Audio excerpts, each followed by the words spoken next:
15 €, 17,50, 32, 70.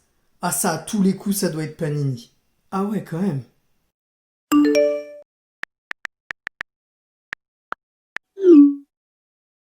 C'est fou en fait, ça monte hyper vite ces trucs-là, hein.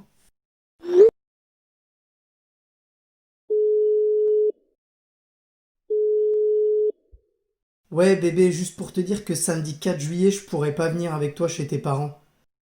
Nico s'est fait larguer, on va aller lui remonter le moral avec les autres ce jour-là.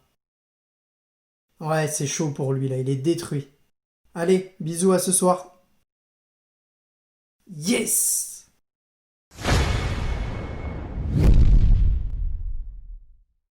Hello la garde et bienvenue dans cette nouvelle vidéo. Une vidéo consacrée à l'événement comics de début juillet, à savoir le Free Comic Book Day qui se tiendra le samedi 4 juillet. Vous allez me dire pourquoi toujours des mots en anglais?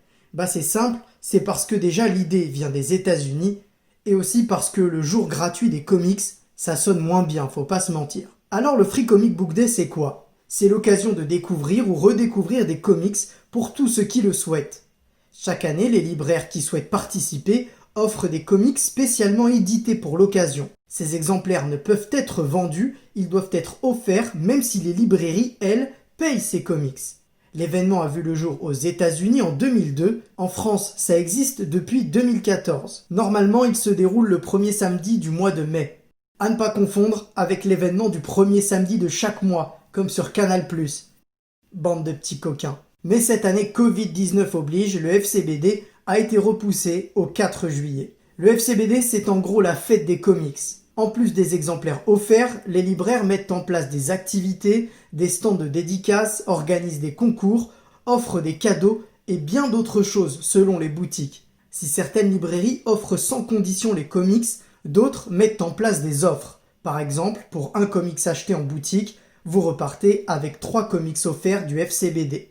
La gratuité pure et simple n'est pas toujours automatique, même si plusieurs libraires la pratiquent. Faisons maintenant un petit focus sur les titres offerts cette année du côté de la VF. Pour la VO, toutes les librairies n'auront pas forcément commandé la même chose, même si vous pourrez trouver de la VO parfois. Ankama proposera un extrait de Carbone et Silicium de Mathieu Bablet et un aperçu de Horseback de David Asteda. Bliss mettra en avant du côté jeunesse la scénariste Cathy O'Neill, avec plusieurs extraits de ses productions dont le Cercle du Dragon T, Princesse, le B de l'Aquicorne et le Festival du Dragon T. Et pour les plus grands, Bliss proposera un chapitre de Harbinger sorti en 1992. De son côté, pour les plus jeunes, Delcourt proposera un chapitre de Bone, et pour les moins jeunes, un chapitre de Blade Runner 2019.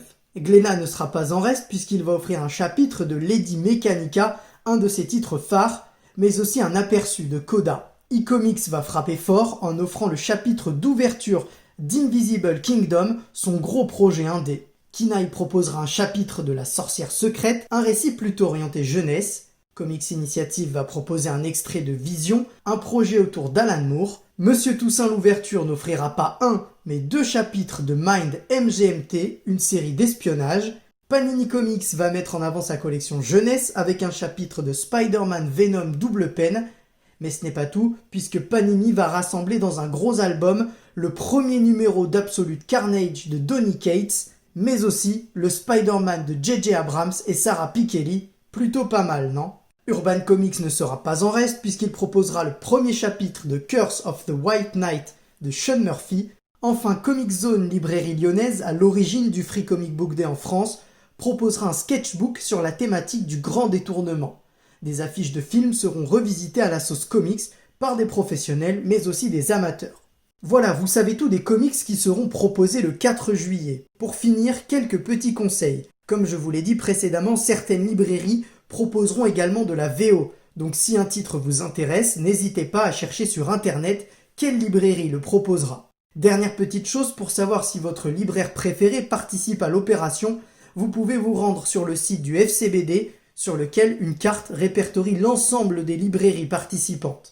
Voilà, j'espère que cette vidéo vous servira et que vous trouverez votre bonheur. N'oubliez pas de remercier vos libraires qui vont vous offrir des comics malgré cette période un peu compliquée et n'oubliez pas de respecter les mesures barrières et autres règles en vigueur. C'est la fin de cette vidéo, n'hésitez pas à commenter, je vous réponds toujours, à lâcher des pouces bleus et surtout à vous abonner pour ne rien manquer. On se retrouve très vite, d'ici là, le gardien veille sur vous.